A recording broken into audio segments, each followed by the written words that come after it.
How to enable or disable automatic iOS update on iPhone 12. So if you want your iPhone to automatically update to the latest iOS whenever it is released, or you want to disable it, then this video is going to walk you through how to do this step by step. So if I don't know this, you found this often informative, please don't forget to like and then subscribe. Now, to enable automatic iOS update on iPhone 12, all you just need to do is go ahead and open the settings app on your iPhone. On the settings page, scroll down and click on General. Then tap Software Update. Now, once you click on Software Update, hang on for this page to load. And then once you see the current version you're using, click on Automatic Update. And then make sure you turn on iOS Update. And then under Automatically Download, turn on iOS Update. So once you turn on Automatically Download, this is going to download available updates whenever there is one.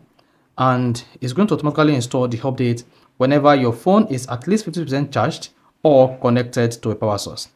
To also disable automatic download, repeat the process and turn off iOS update and iOS download. So that is basically how to enable or disable automatic iOS update on iPhone 12. So if you found this offer informative, please don't forget to like and then subscribe.